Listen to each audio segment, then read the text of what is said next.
Kali ini kita akan membahas mengenai participle. Nah, participle sendiri dia nanti adalah bentuk kata kerja yang difungsikan bisa sebagai verb. Yang kita tahu verb itu adalah kata kerja, sebagai adverb atau kata keterangan, dan selanjutnya ada sebagai adjective atau kata sifat. Nah, macam dari participle sendiri dia nanti dibagi menjadi dua. Yang pertama ada present participle atau yang biasa kita sebut dengan verb ing. Jadi, nama lain dari verb ing itu adalah present participle. Selanjutnya yang kedua ada past participle. Nah, past participle ini sebutan lain dari verb 3. Langsung saja sekarang ke fungsi yang pertama dari participle, yaitu ada verbal function. Nah, di sini nanti participle-nya itu difungsikan sebagai verb. Oke, yang pertama terlebih dahulu. Di sini ada present participle. Present participle, yaitu adalah verb ing. Nah, present participle ini bisa dikatakan present participle ketika dia terletak setelah anggota be. Yang kita tahu anggota be ada is, am, are, was, were, been, being. Atau yang biasa kita sebut dengan continuous. Ada be yang diikuti oleh verb ing, biasa kita sebut dengan continuous. Contohnya adalah she is studying. Nah, ini adalah contoh dari present continuous. She is ada to be lalu diikuti oleh verb ing. Karena ada be di depan atau anggota be di depan yang setelahnya diikuti oleh verb ing, maka verb ing ini bisa kita sebut dengan present participle.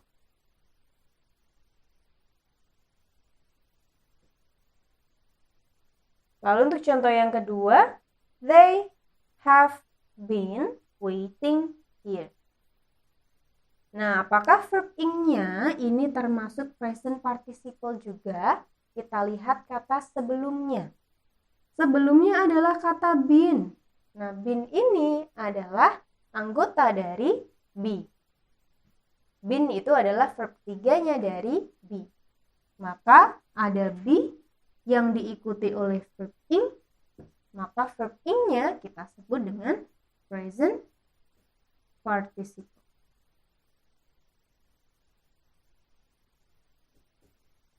Nah, seperti itu ya teman-teman. Sebenarnya untuk present participle maupun past participle itu sama dengan verb ing dan juga sama dengan verb 3.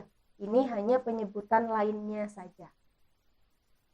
Selanjutnya untuk yang kedua ada past participle atau yang biasa kita sebut dengan verb 3.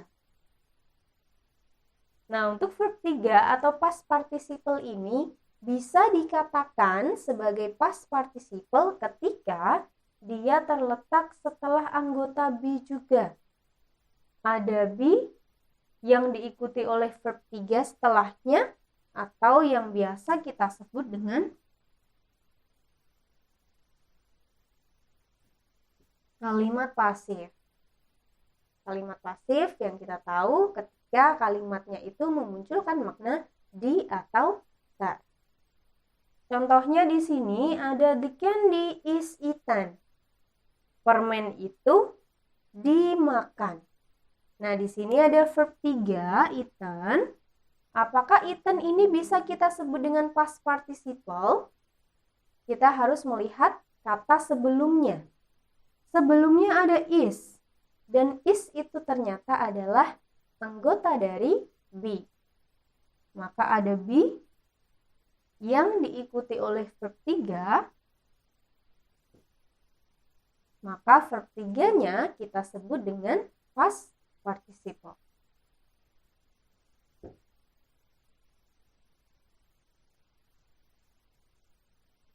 Selanjutnya untuk yang kedua, nah past participle nanti ketika jatuh setelah anggota have, apakah bisa? Nah di sini ternyata bisa.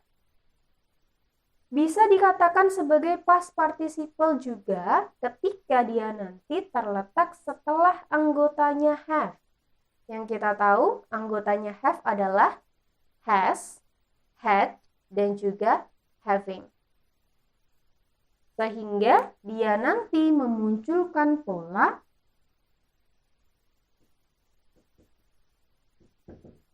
perfect. Ada anggota have yang diikuti oleh verb 3, maka biasa kita sebut dengan pola perfect. Nah, di sini contohnya adalah the children have finished studying. Nah, finish-nya apakah bisa kita sebut sebagai past participle? Seperti biasa, kita harus melihat kata sebelumnya. Nah, ternyata sebelumnya ada have. Yang kita tahu, have bisa diikuti oleh verb 3 yang memunculkan pola perfect. Di sini ada have yang diikuti oleh verb 3, maka verb 3-nya bisa kita sebut dengan past participle.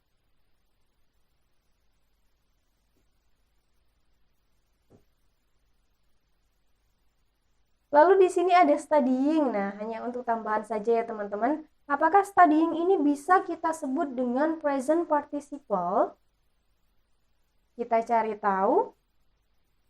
Sebelum kata studying di sini, apakah anggota be?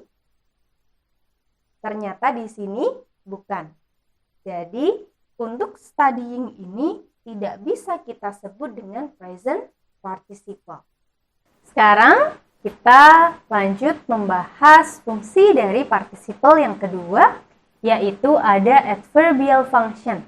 Nah, bisa kita lihat dari namanya, adverbial function, maka participle-nya kita akan fungsikan sebagai adverb.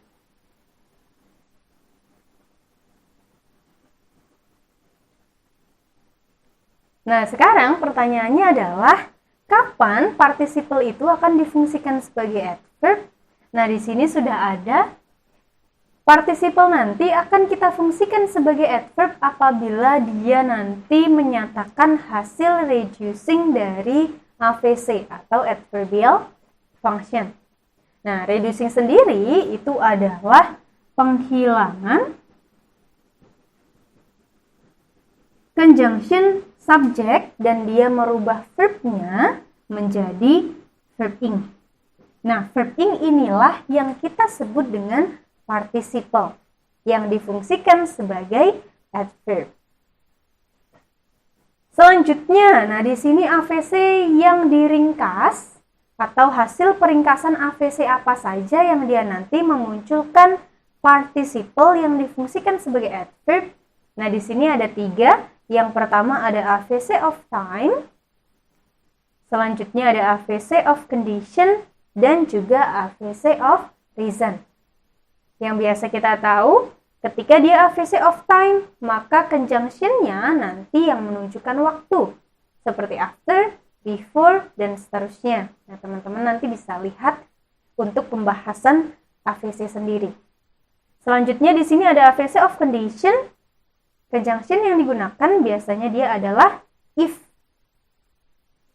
atau yang biasa kita sebut dengan conditional sentence.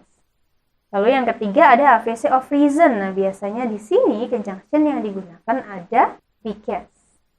Nah, langsung saja ke contohnya. Di sini sudah ada 2 kalimat. Kita akan coba satu persatu. Yang pertama adalah after I call you, I feel happy. Nah, di sini ada conjunction after. Dia menunjukkan bahwa dia adalah AVC of time. Kita reducing sekarang. Conjunction, subject kita hilangkan. Di sini conjunction-nya ada after, lalu subjeknya ada I. Nah, selanjutnya verb-nya berubah menjadi verb ing. Yang tadinya call berubah menjadi calling. Jadi kalimatnya akan seperti ini. Calling you, I feel happy. calling inilah yang kita sebut dengan participle, yang kita fungsikan sebagai adverb karena dia menempati posisi sisa atau posisi adverb karena sudah ada subjek, verb dan juga complement. Nah, di sini masih ada kata lagi sisa calling you. Nah, ini kita fungsikan sebagai adverb karena dia menempati posisi sisa. Selanjutnya, untuk kalimat yang kedua di sini ada if I meet her, I will give her money. Nah, untuk contoh kedua ini dia adalah AVC of condition. Bagaimana kita tahu? Karena di sini conjunction-nya adalah if. Langsung saja kita reducing sekarang. Kita hilangkan conjunction-nya, lalu subjek di sini. Nah, di sini ada meet. Meet-nya akan berubah menjadi meeting. Maka kalimatnya akan seperti ini. Meeting her, I will give her money. Nah, inilah yang kita sebut dengan participle yang difungsikan sebagai adverb. Nah, tetapi sedikit catatan untuk teman-teman, tidak semua dari ketiga AVC ini bisa kita reducing. Kita harus tahu persyaratan mana kalimat yang bisa kita reducing. Yang pertama adalah ketika dia subjeknya sama. Subjek di depan I, di belakang juga harus I. Semisal di sini ada Haris, nah maka pronounnya di sini akan he. Tetapi bagaimana ketika contoh semisal di sini subjeknya she, di sini subjeknya he, apakah bisa kita reducing? Nah, itu tidak bisa. Kenapa? Karena subjeknya dia tidak sama. Itu adalah syarat pertama. Selanjutnya untuk syarat kedua untuk reducing, di kalimat subclause ini atau di kalimat conjunction subject verb dia nanti tidak terdapat modal. Yang kita tahu modal seperti will, would, can, could, should, dan seterusnya. Jadi ingat ya teman-teman, syarat dari reducing adalah subjeknya harus sama dan pada subclause nanti tidak terdapat yang namanya modal. Nah, ini pembahasan kita mengenai adverbial function of participle. Selanjutnya, fungsi ketiga dari participle yaitu adjectival function. Bisa kita lihat dari namanya adjectival function. Nah, maka participle-nya ini nanti akan difungsikan sebagai adjective.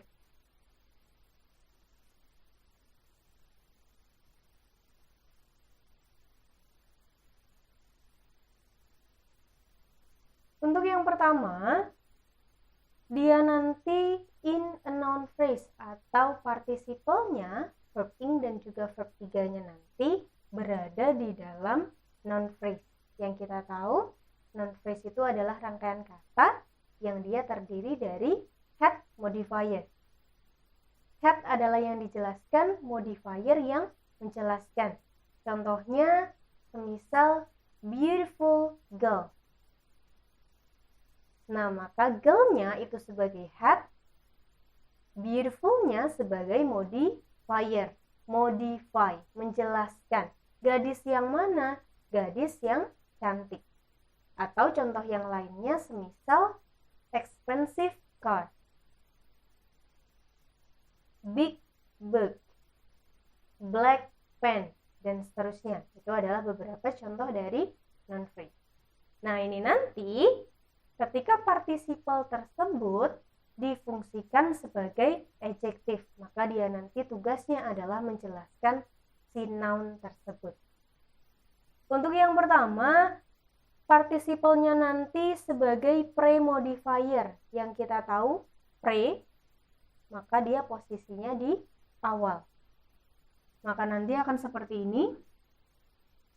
Participle terlebih dahulu, baru setelahnya diikuti oleh noun. Nah, participle ini kita fungsikan sebagai adjective karena dia menjelaskan noun. Yang kita tahu, tugas adjektif itu adalah sebagai penjelas noun. Langsung saja sekarang ke contohnya. Yang pertama ada present participle. Yang kita tahu, present participle itu adalah verb ing. Nah, verb ing-nya di sini nanti difungsikan sebagai adjektif yang digunakan untuk menjelaskan noun. Contohnya di sini ada boring girl. Artinya gadis yang membosankan. Ketika dia adalah verb ing, maka dia memunculkan makna condition atau kondisi. Boring girl, gadis yang membosankan. Boring room, ruangan yang membosankan. Dan seterusnya. Tetapi berbeda dengan ketika dia nanti menggunakan past participle. Yang kita tahu, past participle itu adalah verb 3. Contohnya di sini saya bikin sama. Present participle-nya saya ganti dengan past participle. Jadinya di sini bored girl. Nah, ketika teman-teman menggunakan verb 3, ini nanti akan memunculkan makna feeling atau perasaan. Artinya gadis yang bosan. Makanya untuk teman-teman, jangan sampai salah ketika teman-teman ingin mengucapkan saya bosan atau aku bosan. Jadinya adalah I'm bored. Ketika teman-teman bilang I'm boring, maka jadinya nanti aku itu membosankan. Ketika menggunakan verb 3, maka yang kita rasakan. Seperti itu ya teman-teman. Contohnya lagi, semisal annoying. Annoying girl. Maka dia akan bermakna kondisi. Maka maknanya adalah gadis yang menjengkelkan. Tetapi ketika annoying-nya saya ganti dengan annoyed girl, maka gadis itu sedang jengkel. Nah, seperti itu ya teman-teman. Itu bedanya antara penggunaan present participle dan juga past participle. Selanjutnya di contoh yang kedua, di sini ada parking man. Parking man. Nah, ini nanti akan memunculkan makna aktif. Parking man, maka yang dimaksud adalah tukang parkir atau laki-laki yang memarkirkan. Tetapi berbeda ketika parkingnya saya rubah dengan park car. Nah, di sini nanti akan memunculkan makna pasif. Park car, maka maksudnya adalah mobil yang diparkir. Nah, itu bedanya. Selanjutnya untuk contoh yang ketiga. Semisal ada kata boiling water. Nah, ketika menggunakan present participle, dia nanti akan memunculkan makna proses, boiling water, maka air yang sedang direbus, yang masih dalam keadaan direbus. Tetapi ketika boiled water, nah ini memunculkan makna result atau hasilnya. Maka yang dimaksudkan air itu sudah mendidih dan sudah tidak direbus lagi. Nah, itu ketika dia sebagai pre-modifier atau ketika posisinya dia di depannya noun. Selanjutnya, ketika dia nanti berposisi sebagai post-modifier. Ketika yang tadi pre itu adalah di depan, maka ketika post-modifier, maka dia terletak di belakang atau setelahnya noun.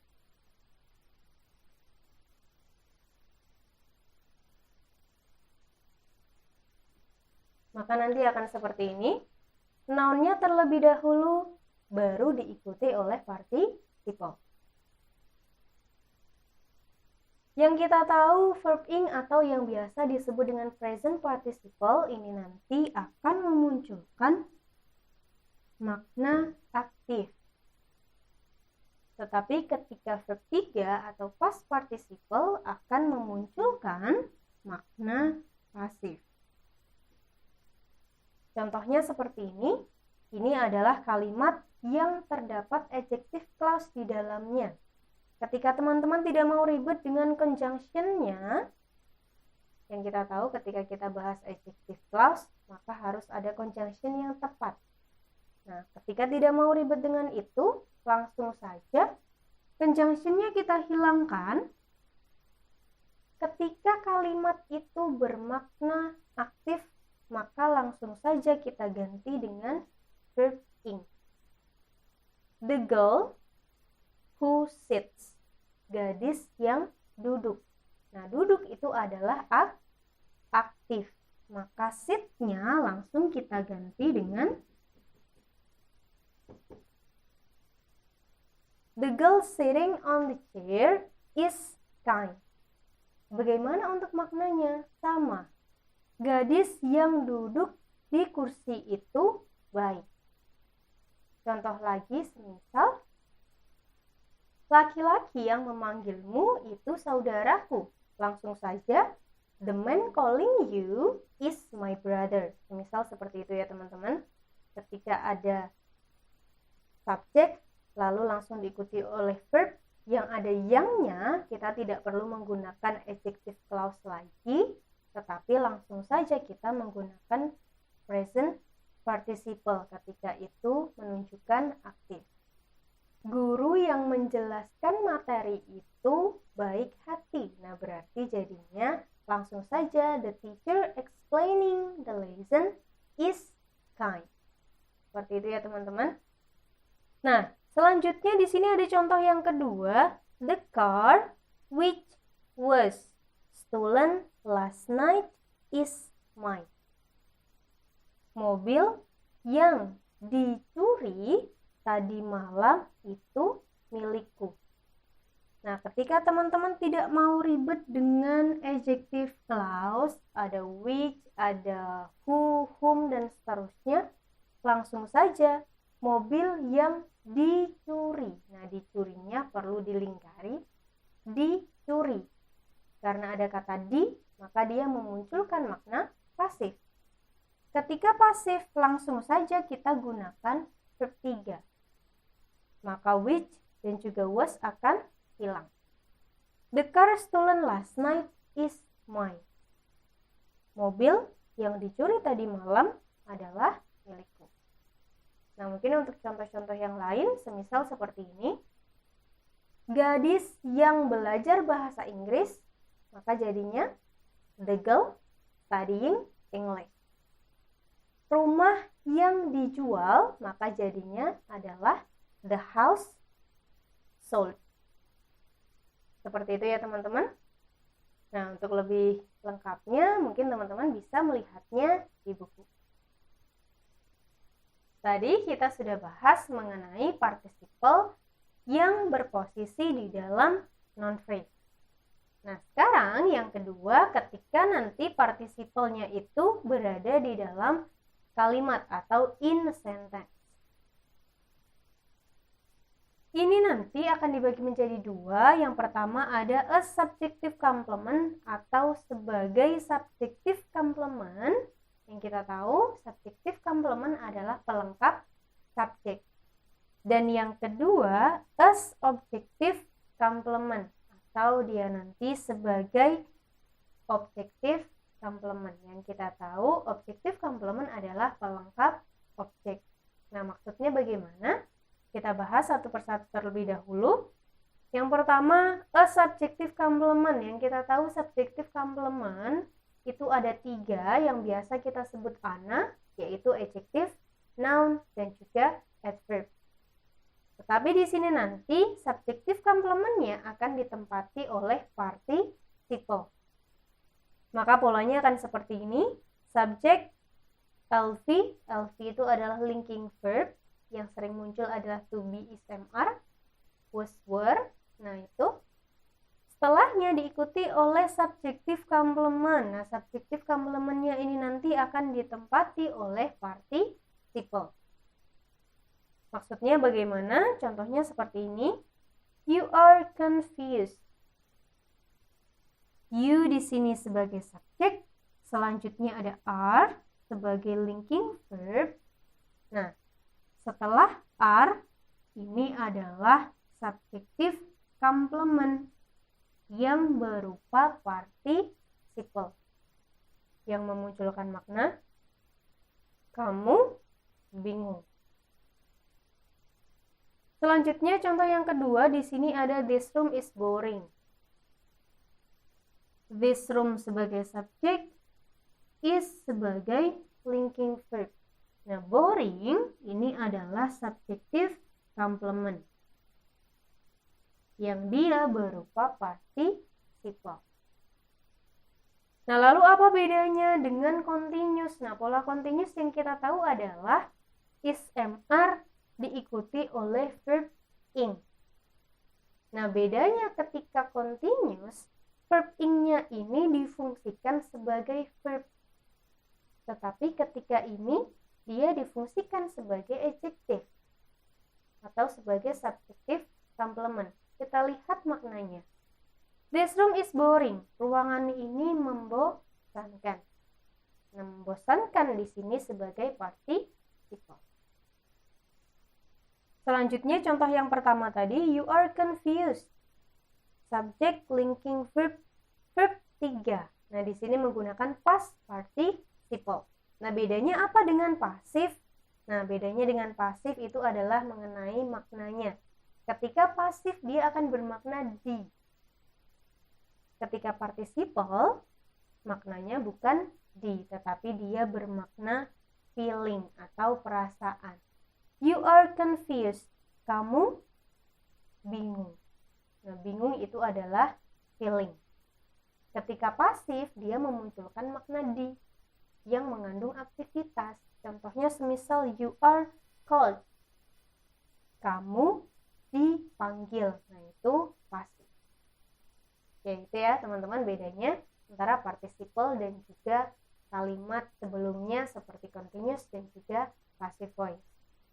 Selanjutnya untuk yang kedua, as objective complement. Yang kita tahu objective complement itu adalah pelengkapnya objek. Nah, posisinya dia nanti akan berbeda dengan subjective complement. Ketika subjective complement dia terletak setelah linking verb. Tetapi ketika objective complement polanya akan seperti ini. Subject, verb, object diikuti oleh objective complement. Nah, objective complement-nya ini dia terletak setelah objek. Karena objective complement ini nanti akan menjelaskan ke objek. Contohnya di sini, you make me bored. You sebagai subjek, make sebagai verb, me sebagai objek. Kamu membuatku apa? Membuatku bosan. Nah, di sini sebagai objective complement yang dia nanti menjelaskan ke objek. Nah, itu tadi pembahasan kita mengenai participle.